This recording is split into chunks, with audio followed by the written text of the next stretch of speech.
जय महाराष्ट्राची बातमी म्हणजे कारवाई होणारच याची प्रचिती पुन्हा एकदा आलेली आहे। महादेव जानकरांवर गुन्हा दाखल करा अशी मागणी काँग्रेसनं निवडणूक आयोगाकडे केली आहे आणि त्याचं पत्र काँग्रेसकडून राज्य निवडणूक आयोगाला देण्यात आलंय।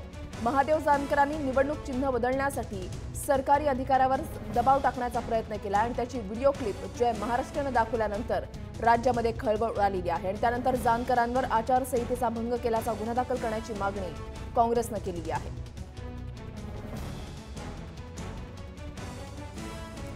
महत्वाची आणि मोठी बातमी आताच्या घडीची आपण पाहताय। काँग्रेसनं आता याविरोधात आवाज उठवलेला आहे, आक्रमक झालेली आहे। महत्वाची आणि मोठी बातमी आपण पाहताय। जय महाराष्ट्राच्या बातमीनंतर काँग्रेस ही आक्रमक झालेली आहे। जानकरांवर आचारसंहितेचा भंग केल्याचा गुन्हा दाखल करण्याची मागणी काँग्रेसनं केलेली आहे। रामनाथ दवणे आपले प्रतिनिधी आपल्या सोबत आहेत, अधिक माहिती जाणून घेणार आहोत। रामनाथ, काय अधिक माहिती मिळते? महादेव जानकरांनी निवडणूक चिन्ह बदलण्यासाठी सरकारी अधिकाऱ्यावरच दबाव टाकण्याचा प्रयत्न केला आणि आता काँग्रेस आक्रमक झाली आहे। ऋषाली, नक्की ज्या पद्धतीनं महादेव जानकर यांनी अधिकारी जे आहेत अधिकाऱ्यांशी फोनवरती चर्चा केली आणि निवडणूक अधिकाऱ्यांशी चर्चा केल्याचं समोर आलेलं आहे। अधिकाऱ्यांवरती एकूणच जो निवडणूक चिन्ह जे आहेत हे बदलण्यासंदर्भातला दबाव दाखल करण्यात आला। त्याच पद्धतीने काँग्रेसचं जे निवडणूक चिन्ह जे आहे उमेदवार जे आहेत याचा अर्ज जे आहे नाबाद करण्यासाठीचंही या ठिकाणी वक्तव्य जे आहेत हे महादेव जानकर यांनी केलंय। या विरोधात आता काँग्रेस जे आहे आक्रमक झाल्याचं चित्र पाहायला मिळत आहे। मुंबई काँग्रेस तर महाराष्ट्र काँग्रेसतर्फे जे आहेत आज कार्यकर्ते जे आहेत कमिटी गठीत करण्यात आली आणि कमिटीनं जे आहेत आज निवडणूक आयुक्तांकडे पत्र दाखल केलं आहे। महादेव जानकर यांनी आचारसंहितेचा भंग केलेला आहे। त्याच पद्धतीनं एका सरकारी अधिकाऱ्याला धमकवल्या प्रकरणी त्यांच्यावरती एफआयआर दाखल करावा अशी मागणी जी आहे ती निवडणूक आयुक्तांकडून करण्यात आलेली आहे। या पद्धतीचं पत्र जे आहे हे आज या ठिकाणी काँग्रेसच्या कार्यकर्त्यांकडून देण्यात आलं।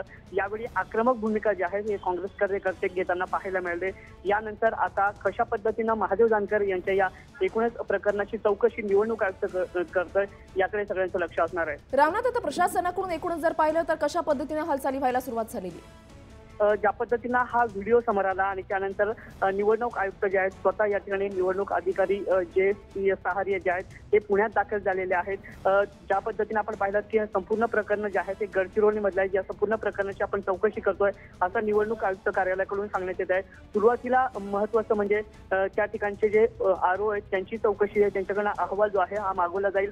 मुख्यतः गडचिरोलीचे जे कलेक्टर आहेत, जिल्हाधिकारी आहेत हे या ठिकाणी हा संपूर्ण अहवाल जे आहे हा आरोकडनं मागू शकतात आणि त्यानंतर या अहवालामध्ये नेमकं त्या अधिकाऱ्यांची संवाद जे आहेत महादेव जानकर यांचा झालेला आहे का, यावेळी या पद्धतीचं धमकी जी आहे ही महादेव जानकरांकडे किंवा ज्या पद्धतीनं बोलणं समोर आलंय तशा पद्धतीचं बोलणं जे आहे हे महादेव जानकरांनी अधिकाऱ्यांशी केलंय का, या अहवालातून हे स्पष्ट होईल आणि त्यानंतर त्यांच्यावरती कारवाई संदर्भ जो आहे हा पुढे सुरू राहू शकतो। नक्कीच, धन्यवाद रामनाथ दिलेल्या सविस्तर माहितीसाठी। या संदर्भातले अपडेट्स वेळोवेळी तुमच्याकडून जाणून घेणार आहोत।